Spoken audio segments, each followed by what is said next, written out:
All right. Well, thank you everyone for attending tonight, and thank you to the Community Action Service and Advocacy for hosting. My name is Donna Bartlett May, and I'm going to be your moderator tonight from the League of Women Voters. Even though we do miss seeing you all in person, there are advantages to these virtual meetings. Many people who otherwise might not be able to tune in can now do so from their homes. It's good for the candidates to get their information out there in this way so people can fill out their ballots being informed voters. We do have some housekeeping rules. Audience members will be off mic and off camera, so you don't have to worry about stifling any of your household noise. If you have any questions, please click into the chat at the bottom. Or if you don't see the chat, just click more. A little about the League. We are proud to be nonpartisan, neither supporting nor opposing candidates or political parties. We always work on vital issues of concern to members and the public. The League moderates these candidate forums all over the country in a fair and balanced way. We ask candidates to defer from making personal attacks, but rather keep to the issues and the positions, because our goal is for voters to be able to determine more about the candidates than they get from campaign ads and social media.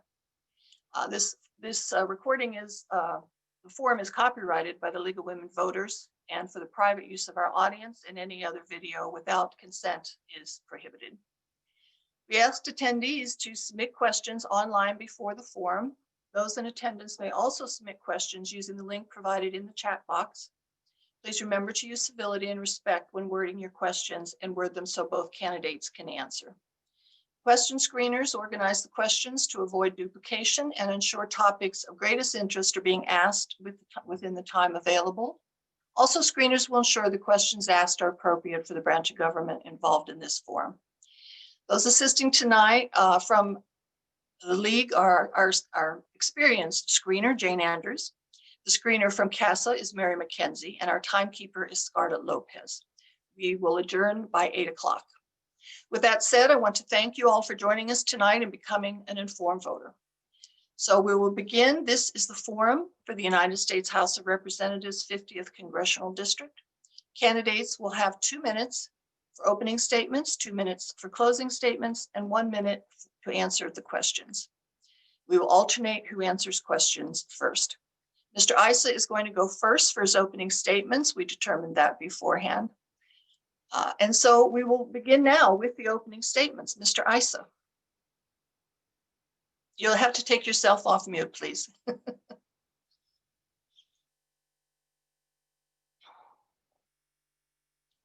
Or Kim, do you have to do it?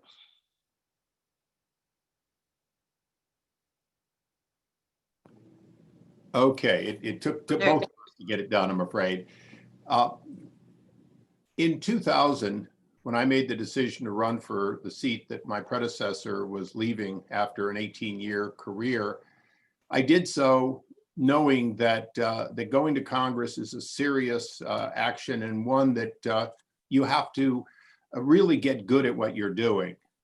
So I sold my business, gave up any investments in any conflicting stocks or bonds, and dedicated myself to being a congressman. And then 9/11 came, and what could have been a few years turned into more years of dealing with the longest war in American history, supporting our troops, and dealing with the many challenges America has faced. 2 years ago, almost 4 years ago now, President Trump was elected, and I was asked to serve in his administration. Reluctantly, I gave up my seat in Congress and stood in line waiting to be confirmed by the Senate. As happened to many people in that line, hundreds of us were filibustered and never got confirmed. And then Duncan Hunter announced that he would be leaving. It was already obvious. And that created a situation in which I felt that it was the right time to go back and do something that I love doing, that I believe I did well, and that I'm very dedicated to. And fortunately, the 50th Congressional District is about 1/3 of a district that I represented for 12 years, and which I'm very proud to say in the primary went for me in a large way. So I know politics is about a lot of things, but quite frankly, I've enjoyed public service. I like what I do, and I like the opportunity to help people, and that's why I'm coming back to Congress.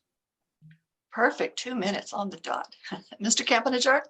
Yeah, well, thank you so much for having us. My name is Ammar Campa-Najjar, running for Congress now almost for 4 years now for this 2-year term in the 50th Congressional District. I was honored to just 2 years ago represent nearly half the district with the election that went 48.3% my way, literally 1.7% more.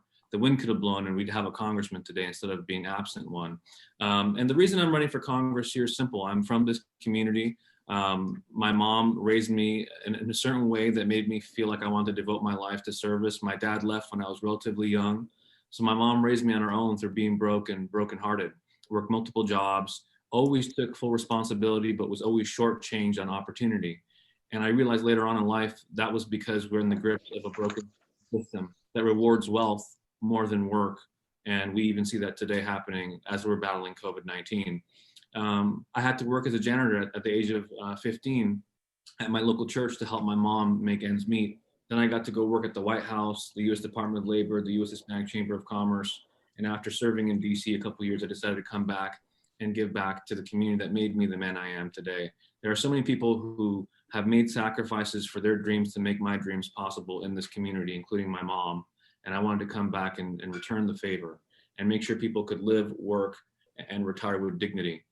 Make sure that all those who are wanting to take responsibility are given opportunity to live out the American dream that's been shut out for so many people. And if I'm honored to serve as your representative, I promise to make you proud. If you don't vote for me and you vote for Darrell, Issa, I also hope to make you proud if I'm elected. And even if you don't vote for me this election, if I'm in Congress, I'll be voting for you, for your family's health care, make sure you have a decent living, and again, that you could work, live, and retire with dignity. In the end, we're all Americans, and that seems to be lost these days among some of our leaders, but I hope to bring back that virtue that we're all American in the end. I hope to have your support. Thank you very much. Okay, Mr. Issa, we'll start the first question with you. What policy steps would you endorse to protect water in the Western states? I think that's a very good question, and it's one that I've worked on that is not partisan. It's an issue where we work pretty much together on trying to make sure there is good availability. Some of the initiatives that have become partisan obviously include the north of California denying the free flow to the south that was historically promised, and that has created an additional challenge. Some of those challenges can be met, as we have, with the help of federal funding, with the desalinization efforts, but some of them can be a little bit more uniquely met. For example, the Colorado River could be used for an additional, what they call 1 or 2 turns of water through minor desalinization.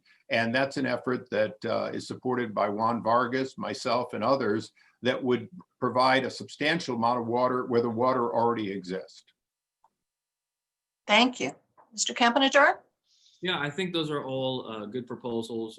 I think there's a lot of bipartisan solutions, especially in San Diego. We have, we can do blue energy and green energy here to sustain our natural heritage and make sure that we have clean drinking water available. As I've talked to people across the district, I've talked to farmers who've said that their crops are withering on the vine because the hots are getting hotter, and the reality of these extreme weather patterns are something that they're feeling first, right? You don't need to listen to the scientists to learn about climate change. Farmers felt it beneath their feet before anybody else did. And I think part of the solution is also dealing with, why do we have the scarcity of resources? And that's because of, as the military has said, the biggest threat we face in this country is climate change. And part of that cascading effect is wildfires and also the lack of drinkable water. So I think we have to confront the facts and also work on a bipartisan fashion to make sure we have a flow of drinking water with desalinization, with Colorado, and all the things that we just talked about. Okay. Mr. Campa-Najjar, we'll start the next question with you. What is your position on Proposition 16, the reinstatement of affirmative action in California? Yeah, I think that's obviously a state issue, but I think it's important that we learn from history and understand that there are certain groups in this country who from birth, they start at a different mark in life because of the fact that they come from families that weren't able to build wealth. Thinking about the African American community that helped build this country for generations for free, never got the 40 acres and a mule, were segregated, were criminalized by laws that changed to make them, again, work for free as people who were imprisoned. And then people who fought in our wars, never got the GI Bill, never were able to get affordable loans. So I think that there are some people who have had certain benefits in life from birth, and then there are others who've just been set behind through no fault of their own. And the idea of affirmative action is to allow those communities who've been disadvantaged through no fault of their own because of institutional racism an opportunity to get kind of level-footed. Thank you. Mr. Issa? I was not just a supporter of Prop 209, I was co-chair of it, along with Ward Connolly and a number of others. I'll read the words because it is important. The state shall not discriminate against or grant a preferential treatment to any individual or group on the basis of race, sex, color, ethnicity, or national origin. That is really a mirror of exactly what our federal constitution says and believes, and it's now in our state constitution. And I object to it being removed. You can support affirmative action by looking for legitimate outreach on other issues. People who have just come to the United States and would have been at a disadvantage in their education, people who are economically at a different level. There's nothing in our Constitution that prohibits outreach. But the fact is, Prop 209 has worked.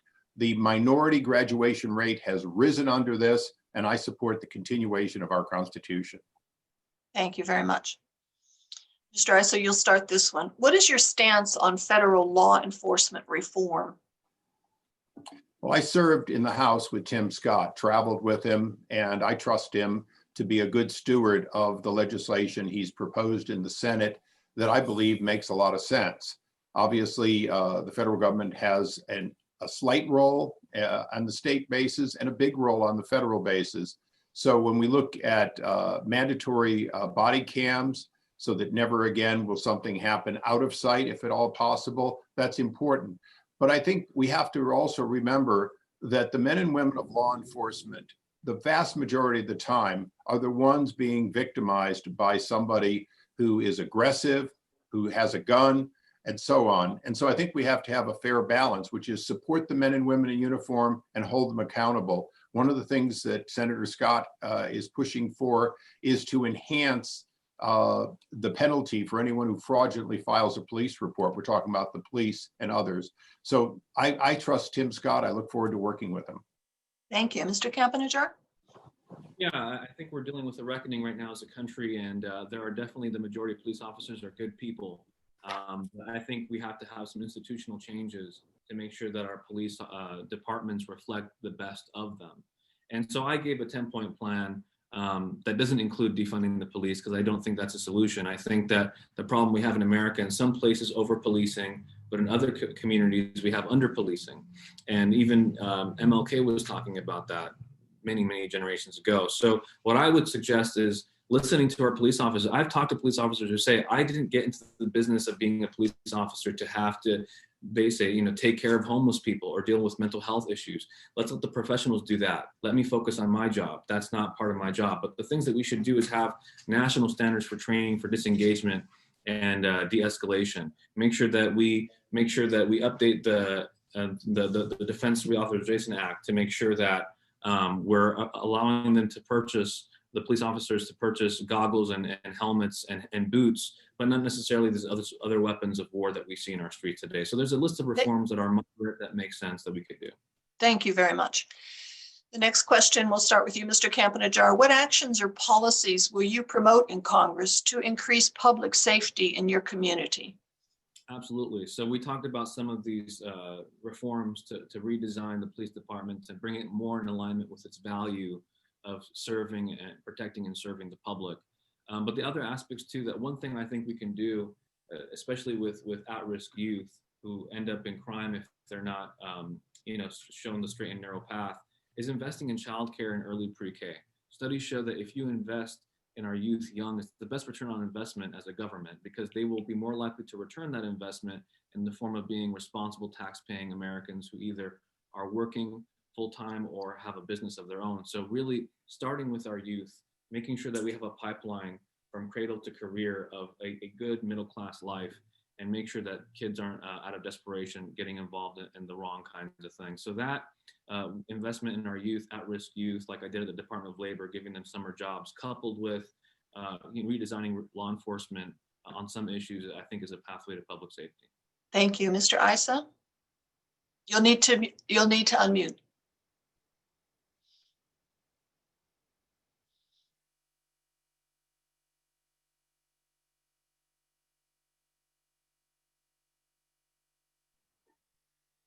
Kim, do you need to help? Yeah, there we go. Oh, there you It kept saying the host has to unmute.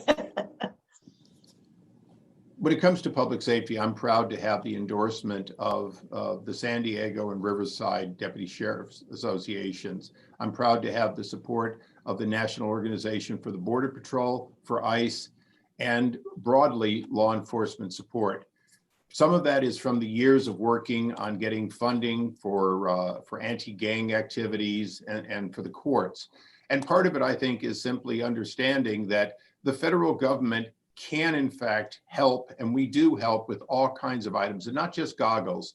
Many of the defensive weapons that allow standoff and police surveillance come from the federal government, and I'm proud that I've been part of making sure that came. At the end of the day, there are other things that need to be done in the community, but when it comes to making our streets safe by making sure that a well-trained and coordinated with the federal government law enforcement, that's what we need to do in Congress. That's what I've done. Thank you. Another question, how specifically, and we'll start with you, Mr. Issa, would you protect Second Amendment rights? I remember some years ago, after holding Eric Holder, the Attorney General, in contempt for his organization's misconduct in trying to blame the gun dealers for what in fact was a failed botched program by his administration that put 2,000 weapons in the hands of the worst in Mexico, leading to the death of Brian Terry.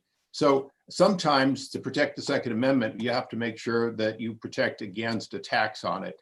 And I'm proud to be endorsed and supported by the NRA. I've spoken before their national convention. I feel very strongly that the decision the US Supreme Court made, that in fact it is an individual right and militia is not a statement for some state right, has been strong, and I'll continue to support it. And I think that is one of the greater contrasts in this race. Thank you. Mr. Campa-Najjar? Yeah, I'm a personal gun owner. I have a Smith & Wesson and a Mossberg 500 with a shotgun. And I believe in the Second Amendment. I believe that the wisdom out of this problem of gun violence is inherent in the Second Amendment. Our founders left us some incredible wisdom. Right there it said, well-regulated militia. So my brother's about to join the Navy, and before he's issued his weapon, he has to go through a background check, learn about safe storage, go through a psych evaluation, and go through some training. And I think if we had some of those elements in civilian life, people would be better served and better trained. And a lot of gun owners who respect guns, they support these measures. A big percentage of NRA members support background checks. These are things that we can do without infringing on people's Second Amendment rights. And it's really important to understand, for people who don't understand gun culture, the term assault weapon is something that was invented in Washington. That's not vernacular among gun owners. So we should be focusing more on the capacity of guns, not the way they look, and also focus on the mental health aspect, which I think is a really, really key part of addressing gun violence and protecting people's Second Amendment rights. Thank you. Let's go to some education questions. Mr. Campa-Najjar, you'll answer this one first. Do you support student loan forgiveness? Absolutely. And I want to, we realize that a lot of teachers or other types of public servants who get the public service loan forgiveness program, after 10 years of paying down their loans, get their loans forgiven. 10 years is a very long time. And I think we should expand what public service means these days, because it's taking on a different shape. So I'd love to be able to see us have those kinds of reforms. And on the front end, there's things we could do to make college more affordable for every student. One thing we could do is invest more in vocational training, get more people to get a middle-class job that way. That frees up tuition for those who have a semblance of a plan of graduating, and reduce the front end cost. and that way they have less debt that they're saddled with. But I've talked to countless families, including a woman who told me, I saved money for my daughter to go to college, and now both of us are in debt. Why does the education of one person cost the debt of two generations? And that's getting right at the heart of the problem. And I think what we can do is expand the public service loan forgiveness program on the front end, create a pipeline to vocational training so we have more money for those who plan to graduate. Thank you. Mr. Issa?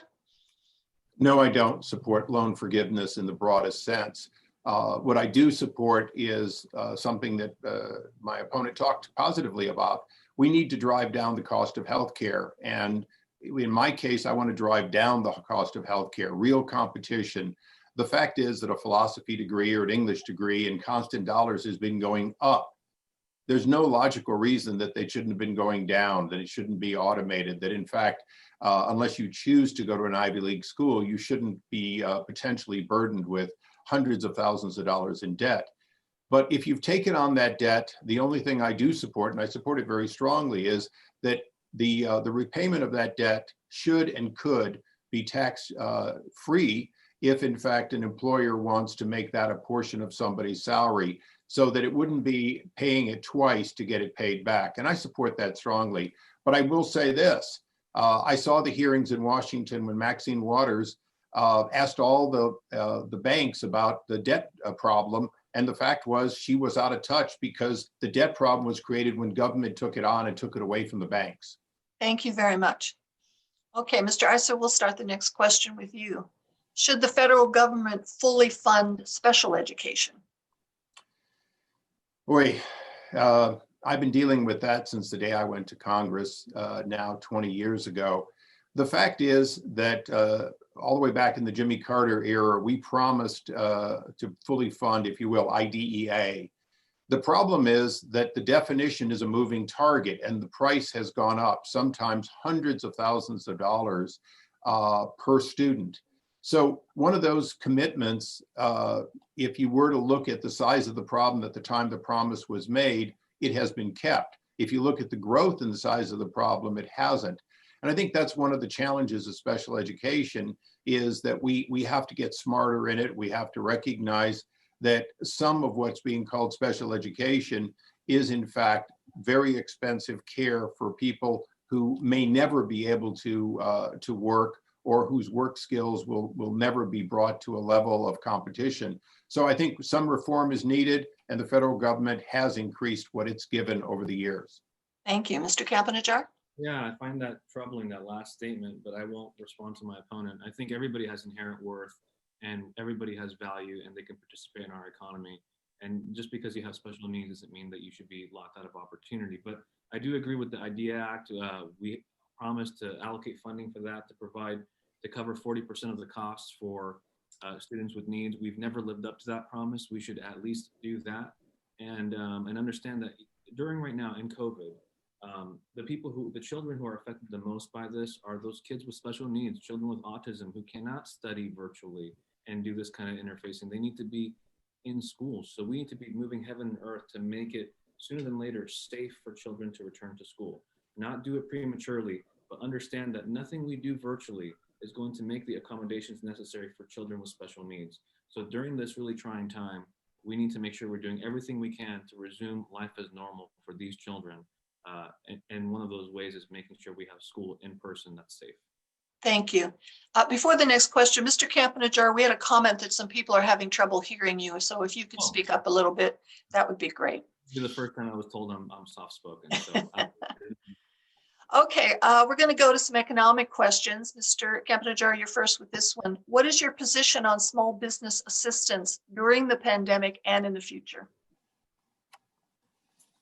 Yeah, so I worked at the U.S. Hispanic Chamber of Commerce, and we represented 4 million Hispanic businesses that collectively contributed $1 trillion a year to the economy. 2/3 of all new jobs are created by small businesses. Half of people in this country are employed by small businesses. They are the engine of ingenuity and job creation in this country.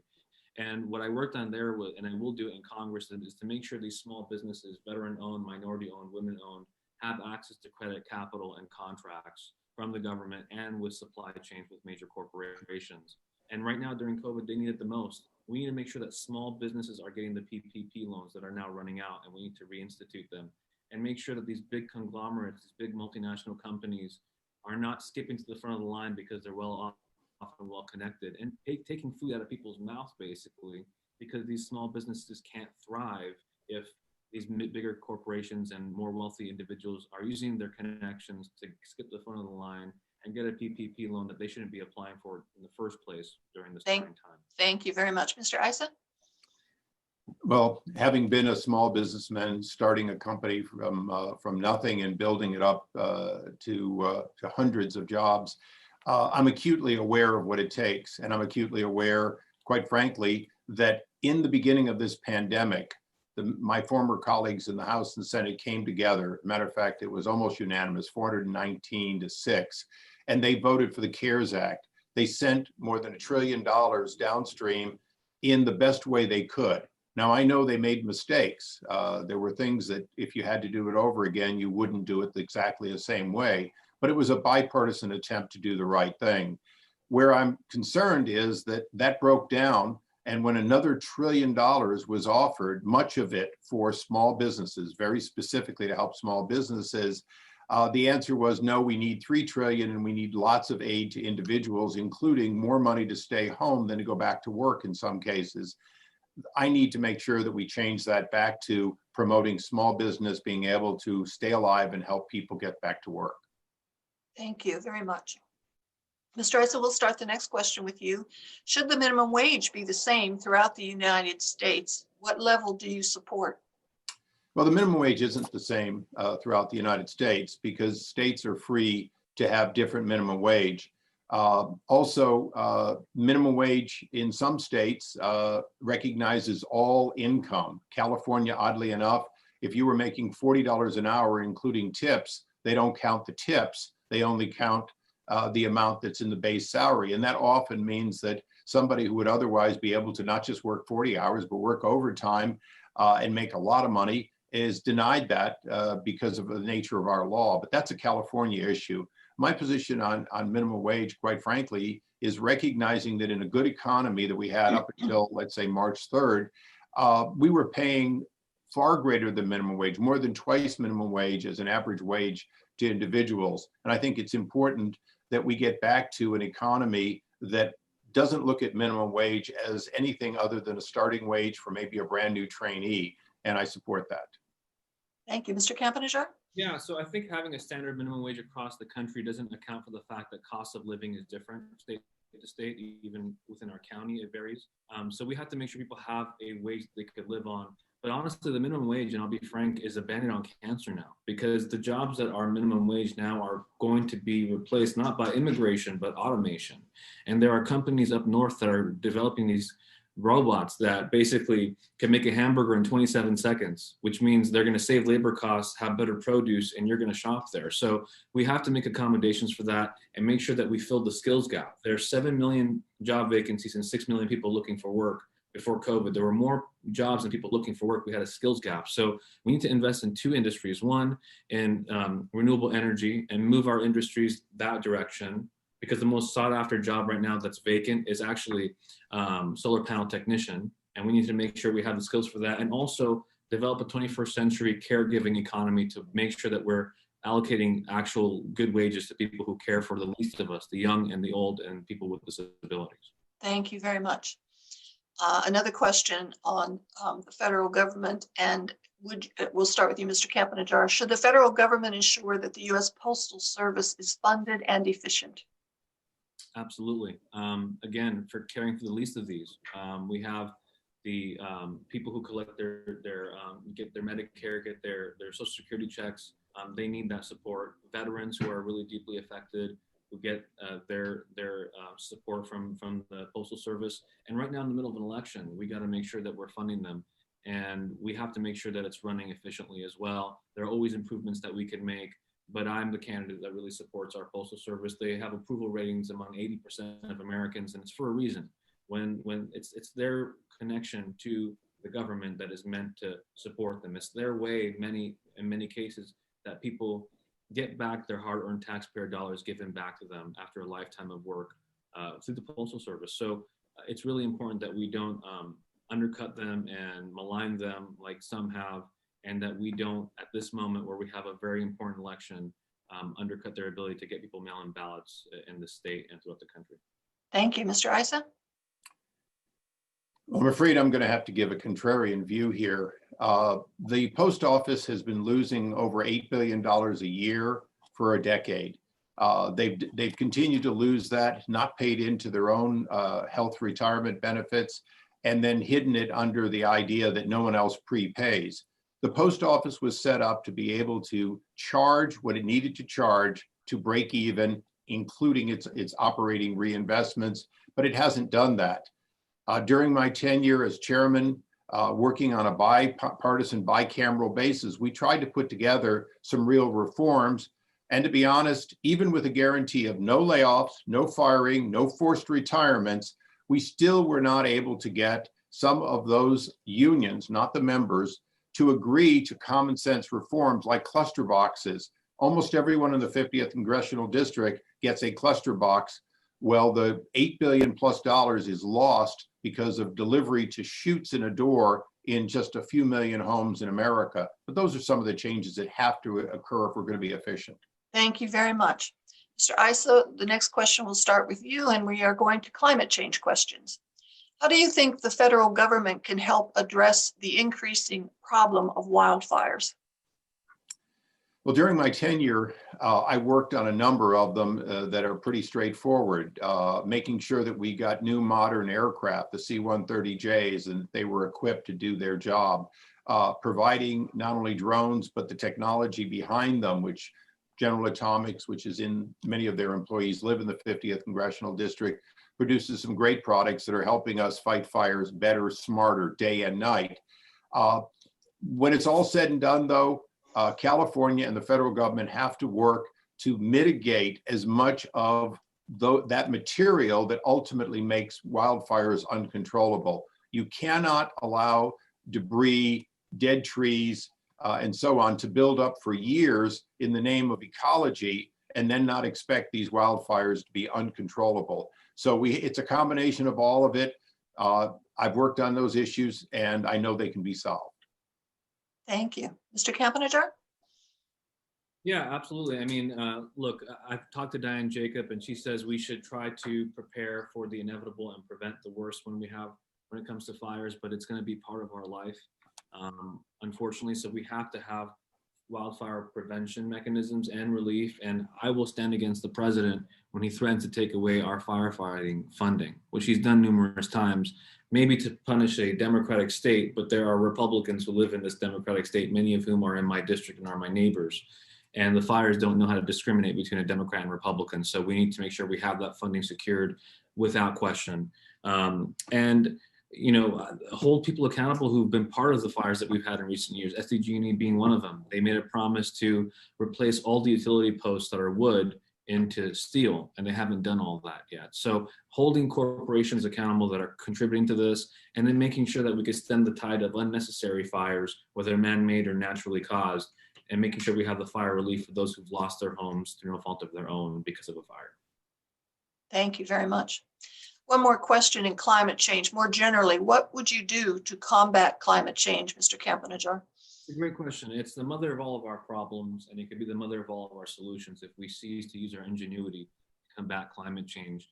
Donald Trump's own military, the Pentagon, said that the biggest threat that we face isn't ISIS, which is sincerely a big threat, or Iran, which is a huge threat, or geopolitical foes like China or Russia. They said it was climate change because of rising tides, sinking coastlines where the military operates. Half of top priority military outposts and military facilities in our country are not operation ready because of mudslides and hurricanes and fires and other related incidents. So let's deny that this is happening. It is happening. The way we turn this into a positive is invest in renewable energy and bring along defense contractors to be the engines of that ingenuity. They have been before, they can again, and make sure that we are training people for these jobs of tomorrow and not cede the future of our energy to China, because they're not debating this. They're already doing it. We need to invest and scale up our renewable energy technology. Thank you very much. Mr. Issa?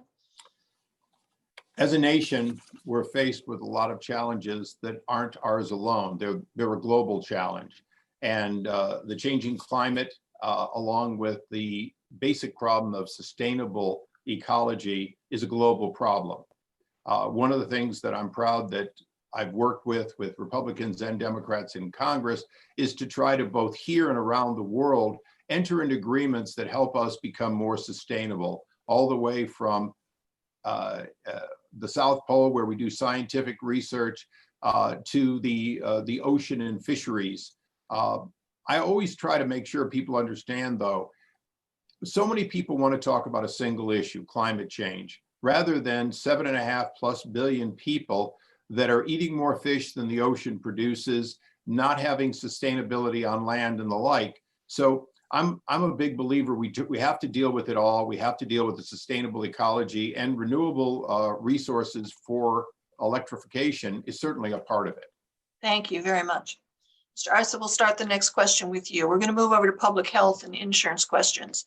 How can Congress promote more inclusive access to health care? You know, the federal government is the largest provider of health care. They've also been a major creator of the problem.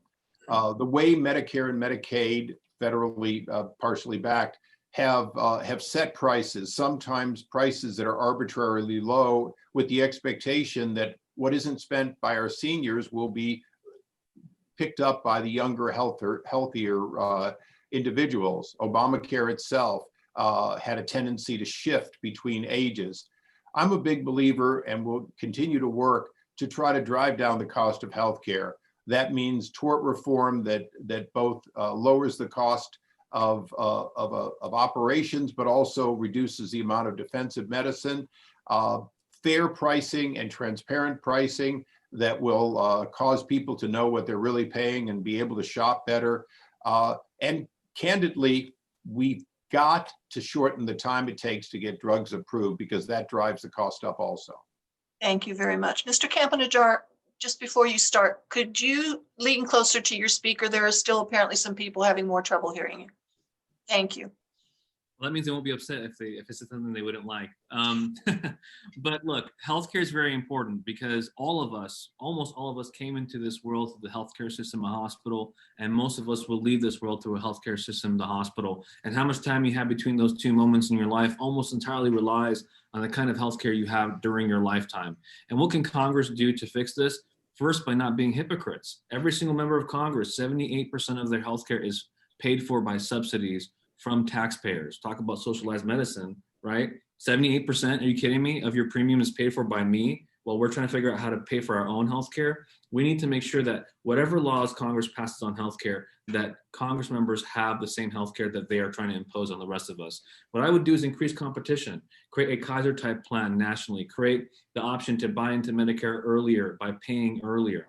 And if you do that, I think you'll have competition that will drive down costs, increase the quality of care, and will make the best provider win within the nonprofit, public, and private option. And also actualize the president's executive order by making sure that we could expand our markets to Canada and other countries for prescription drugs.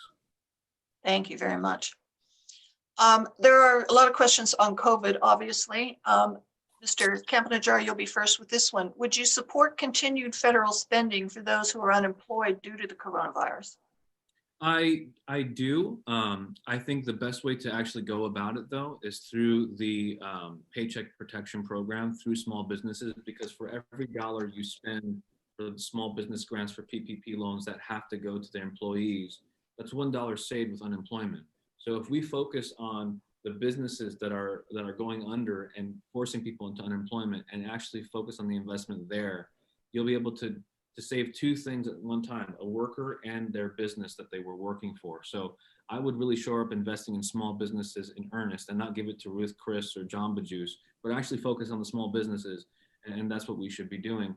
I think there's a lot of folks who, through no fault of their own, don't have work right now, and we should be able to give them some modest unemployment that allows them to get back on their feet, but incentivizes them to get back on their feet. I think there are some people who think that people just want to live off of the government dollar. I think a lot of people in this country want to work with dignity, and they favor dignity more than welfare. They want work, not welfare.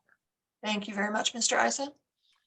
Well, I think it's been pretty well reported that in some cases, people have been paid more not to go to work than to return to work. And I've always believed that people make rational decisions. And as much as someone might want to go back to work, if it means they're taking a cut, that's pretty tough. So I think there's no question at all targeting any additional federal relief in concert with the states to help people get paid for work and get paid fully should be encouraged. But let's remember, getting back to work is also about this Manhattan project that the president launched, which is to get vaccines, to get improved treatment. And as we do that, it becomes more and more reasonable for people to come back to work, especially younger people, while protecting the elderly. Thank you very much. Mr. Issa, we'll start the next question with you. We're going to move over to immigration. What is your basic approach to immigration reform, and how would you address refugees and asylum seekers in our community? Well, immigration is something I've served on the committee, authored legislation. As a matter of fact, one bill that passed unanimously out of the judiciary my last year there was Scott Peters and I co-sponsored H-1B reform. Not always the sexiest part, but important to try to make sure that the high-skilled labor we need is in fact high-skilled when it comes in to take those slots. And I'm proud to say that that'll be one of them that I will be on a bipartisan basis reauthoring if I'm fortunate enough to be returned. But you mentioned asylum seekers, and I think that's worth the other 30 seconds and more. I've visited the camps around the world in Lebanon. Juan Vargas and I went into the camps in Lebanon and Jordan and looked at the plight of these people, many of whom have applied for and would like to come here. And I support that kind of asylum of people who actually cannot return for the foreseeable future to where they come from. And I'm proud to say that that's something I've always supported. Thank you. Mr. Campa-Najjar? Yeah, look, me and my friend Issa, we both are the descendants of immigrants. Our parents immigrated here, and my father became a citizen thanks to the man behind him, Ronald Reagan. And when he used the term "Make America Great Again," he was referring to the prowess of our immigrants. We've always made America more American. So it's time that we have legislation that reflects that. And rather than run away from it, I would run to and complete that job in Congress. I'm talking about the bill that Congressman Issa actually authored in 2013 that would give some form of status for 11 million people in this country to have the certainty to live in this country, come out of the shadows, report bad actors if they exist, and be able to live, work, and retire with dignity like all of us. So I know that political winds have changed, but I think Congressman Issa had a lot of wisdom back then, and I promise as the next generation to finish the work that he left behind and do the good things that he wanted to do, and also make sure that we have comprehensive immigration reform with border security and also a pathway to citizenship. Thank you very much. Mr. Campa-Najjar, we'll start the next question with you, where we've moved over to voting. What are your thoughts on voting rights, and what policies would you promote to ensure a safe and fair election? That's a great question. And one of the things I regret is that if I am in Congress, I will not get to serve a day with John Lewis. I envy you, Issa, for being able to do that. He was someone who really helped me realize that in this country, you have to try to understand more than you want to be understood and bring people together and approach things through nonviolence to bring people together. We know that in places like Georgia and other states, to a lesser degree California, they have some really draconian voting rights laws. And what we need to do is take up the bill that was renamed in John Lewis's honor, the Voting Rights Act, and reinstitute it and make sure that people who want to vote are able to vote regardless of their socioeconomic or ethnic background. Right now, I think that there's a lot of punitive measures going out there that make it hard for people of certain communities to be able to vote, and that is precisely done in a way cynically to prevent certain people from voting, to produce certain outcomes that would not benefit those who are in power now. Thank you very much. One more on voting. We'll start with you, Mr. Campa-Najjar. After the Citizens United decision, what is your position on accepting campaign donations from corporations? Is this to me? Yes. Oh, okay. Yeah, so I've rejected all corporate PAC money entirely. I don't think corporations are people. They don't breathe and they don't get COVID.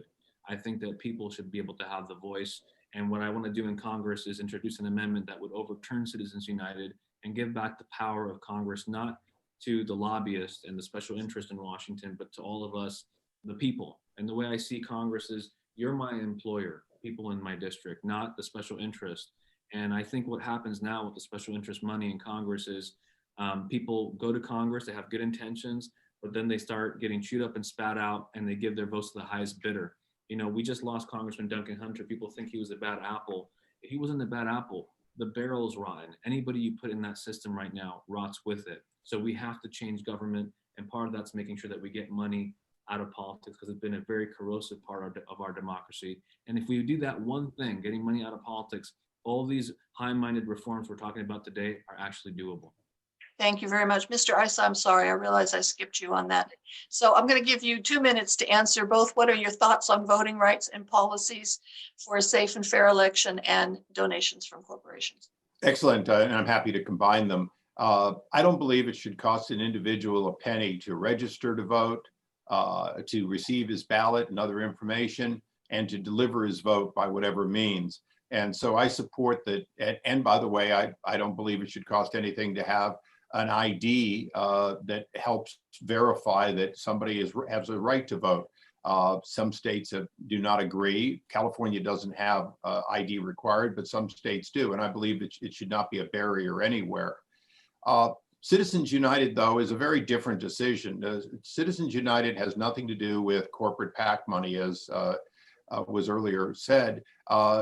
In fact, PAC money from individuals who work for companies, or PAC money from another type of corporation, unions, is still given from the individual. So it's still individual money, and people can choose to take or not take that category of money. The vast majority of the contributions I receive are in small amounts, $50 or less.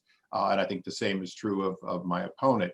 But corporate money, in other words, a company's ability to have free speech, to spend $1 million saying that an initiative on, a new road that might help them, or on a new aircraft that might be built. I can't but tell you that their free speech, whether it's about a candidate, or it's about a project, or it's about something, should never be stifled. I think America needs more free speech. I think there needs to be good disclosure, and I've been a big advocate that hidden money, when you see an ad and they deceive you as to who is actually, they make an organization name just for that one initiative, is wrong. But the League of Women Voters has been around for a long time. They tell you what their position is on something, and as a result, they're accountable, and corporations should be too. Thank you very much. All right, we're starting to bump up against our adjournment time, so I'm going to ask one last question. Can't we revise and extend? Just go another hour. You're doing such a great job. Yeah. Mr. Issa, we'll start with this one with you. How do you plan to stay connected and engaged with the community?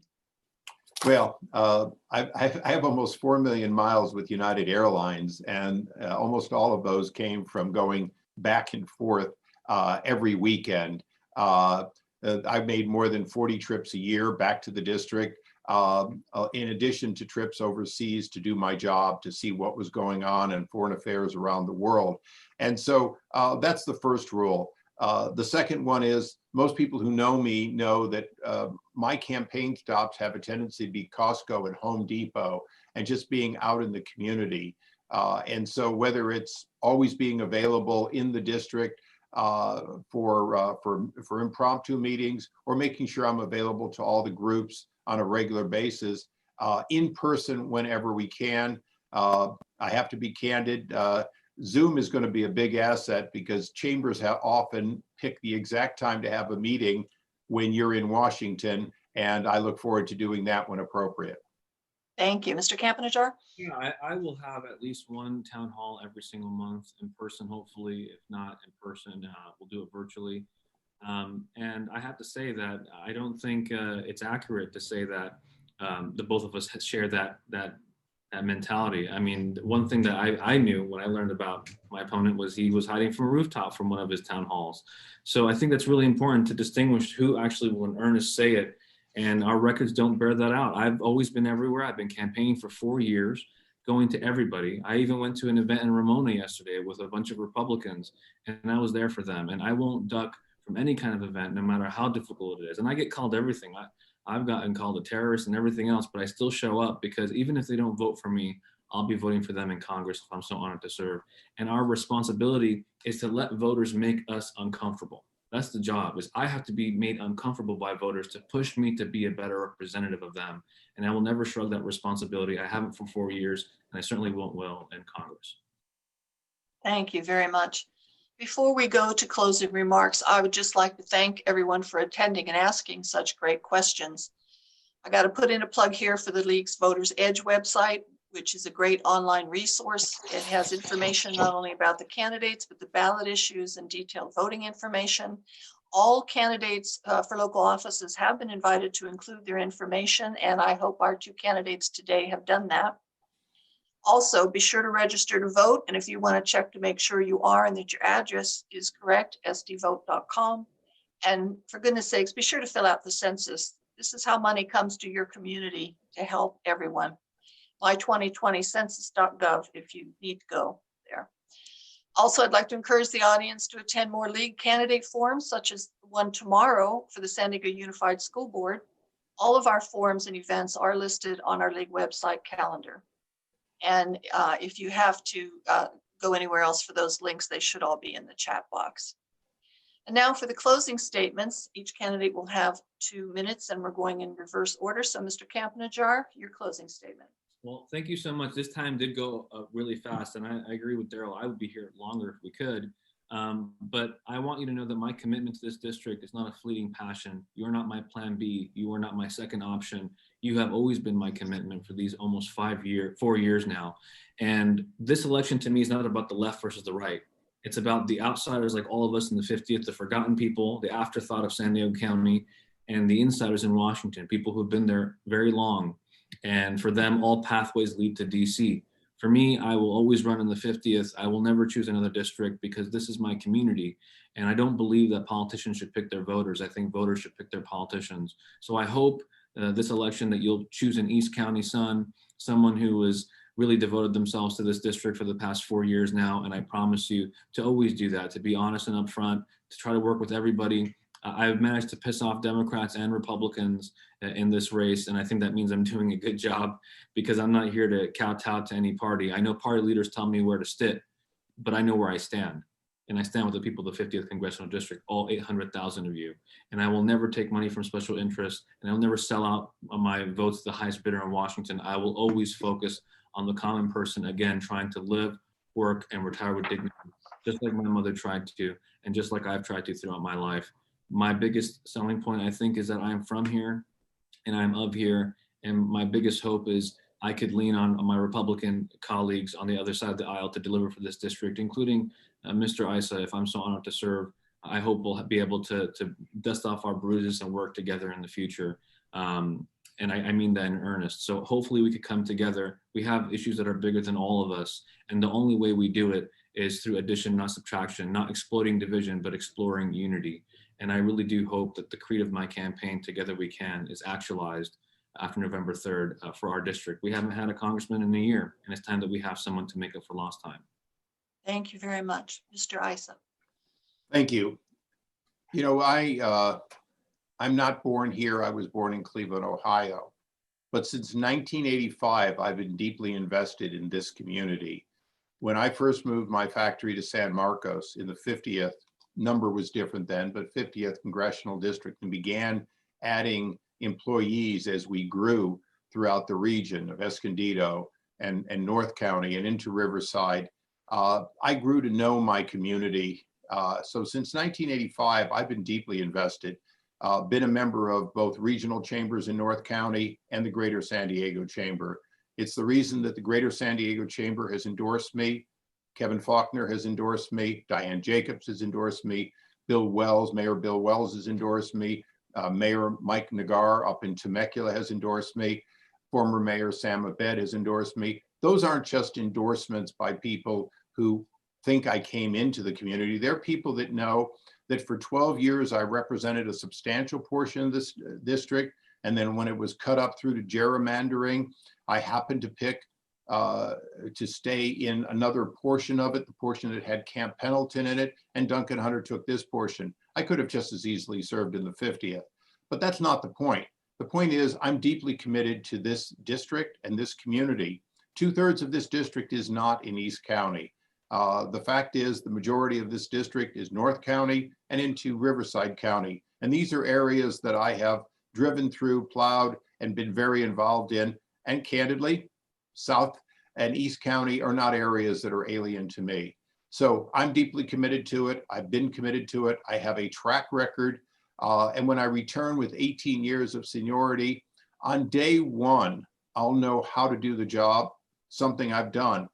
In fairness, I'm running on my record, and I believe my record speaks for itself. Thank you very much. Well, I want to thank everybody for attending this forum. It looks like we had well over 130 audience members for this, so I thank everyone who tuned in. I want to thank CASA for hosting this and the League of Women Voters, obviously. I want to thank the candidates for running for office. Running for office is not an easy task. It is not an inexpensive task. It is a time-consuming task. I think everybody is aware of that, and so I thank you both for running, and I thank you both for attending this forum. And I know that everybody tuned in tonight because they follow the League's motto, which is don't just be a voter, be an informed voter. So with that, we'll sign off. Thank you all again. Thank you.